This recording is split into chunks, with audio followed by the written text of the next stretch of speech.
leg in an accident and being betrayed by those closest to you, what would you choose? If you had to choose between breaking your leg in an accident and being publicly humiliated, what would you choose? Right?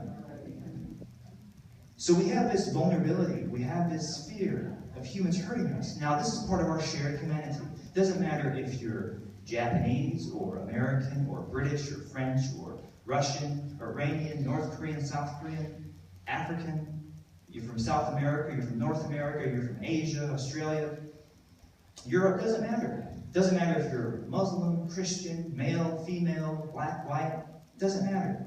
We have this vulnerability as humans, that we are most vulnerable to human-induced trauma. Things like rape, things like torture, traumatize people. I respond to this by treating people much more gently, right? Humans are very vulnerable, sensitive creatures. And you might think, well, humans aren't that sensitive. They're not that vulnerable. You might see some big, tough guy with a bunch of tattoos, right, riding a motorcycle, and think, well, he's not sensitive. But go up to him and call him stupid to his face. Or spit on him. Or say something bad about his mother. See how he reacts to you. Don't actually do that, by the way. Right? But humans are a lot more sensitive than we give them credit for. If you go back to samurai culture, or ancient Greece, if you insulted people, or early colonial America, they would challenge you to a duel. They felt insulted, right? You insulted their self-worth. You insulted their honor, right? Now, this is very important to understand, because governments can fearmonger over any issue. But the most effective fearmongering throughout human history always occurs when governments say, these evil people want to come hurt your family. Right? That is the most effective fearmongering. The evil people want to come hurt your family. Now, this is why terrorism is so dangerous. The reason why terrorism is so dangerous is because of how we react to it. If Al-Qaeda would have said they want us to spy on their own people and torture and betray our own values, and bankrupt our economy partly through war spending, we would have never done that. But by attacking us, we willingly do that.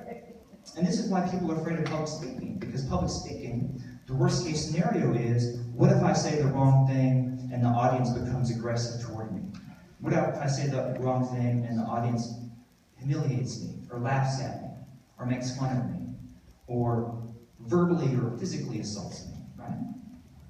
Now, if you look at the whole gun control issue, this helps explain why both sides of the gun control issue are very emotional.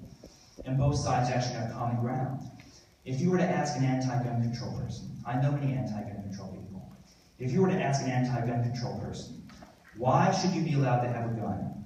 Many of them will say, I don't want a crazy person to shoot me and my family.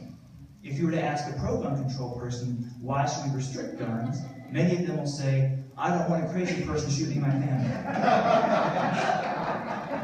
They have the exact same fear, right? But they react to the fear differently. They respond to the fear differently, with different solutions, different possible outcomes. Now, here's what we have to understand about violence and trauma. In all of human history, there has never been a single recorded instance, not one recorded instance, of a human being becoming traumatized from receiving a genuine act of kindness. Never before happened. But if you receive an act of violence against your will, it will traumatize you, maybe severely. And you might say, well, that's because violence causes physical injury. But in all of human history, there's never been a single recorded instance of a human being becoming traumatized from inflicting a genuine act of kindness.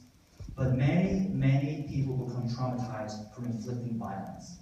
People can become traumatized from inflicting violence even if they receive no physical injury in the process. So do you all understand how you can be traumatized from inflicting violence? Let me explain this with a thought experiment. Imagine if I had you spend an entire day with a 5-year-old girl, and your mission during this day is to get to know this 5-year-old girl as well as possible.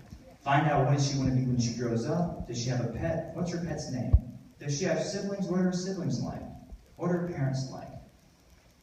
What are her interests? What's her favorite game, right? What does she like to do for fun? Then I want you to go to the park, go eat ice cream, play her favorite game.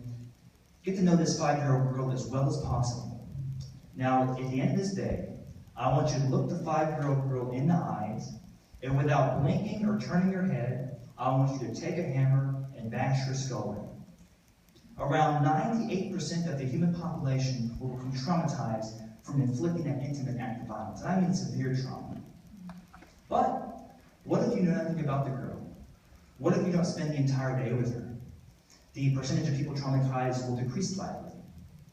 What if you never see her face? What if you hit her in the back of the head with a hammer? The percentage of people traumatized will decrease slightly. What if you don't use a hammer? What if you shoot her with a rifle at 300 yards? The percentage of people traumatized will decrease. What if you believe she's evil, or you believe her family's evil? Or you believe that her family's subhuman? Or you believe that her family wants to kill your family? Percentage of people traumatized goes way down. What if you drop bombs at 10,000 feet? Percentage of people traumatized goes way down. So the war system is able to create all these forms of distance to reduce the amount of people traumatized. Now, one reason why I use that 98% figure is the Army had a study in World War II. There were 2 Army medical doctors, Swank and Marchand. And they had a study in World War II that found that after 60 days of sustained day-and-night combat, 98% of soldiers suffer psychiatric trauma. After 60 days of sustained day-and-night combat, 98% of soldiers suffer psychiatric trauma. That's one reason why soldiers today do combat rotations and have days off, to relieve that pressure. But the study found that 2% of soldiers can be exposed to war for long periods of time and kill and kill and kill and never go insane. So why is that 2% different? Why can 2% of soldiers be exposed to war for long periods of time and never go insane, and why can the other 98% not do that? According to the study, the reason why 2% of soldiers are never driven insane by war is because they were already insane before they went to war. That 2% is composed of aggressive psychopaths, right? But most people would suffer trauma from inflicting very intimate violence.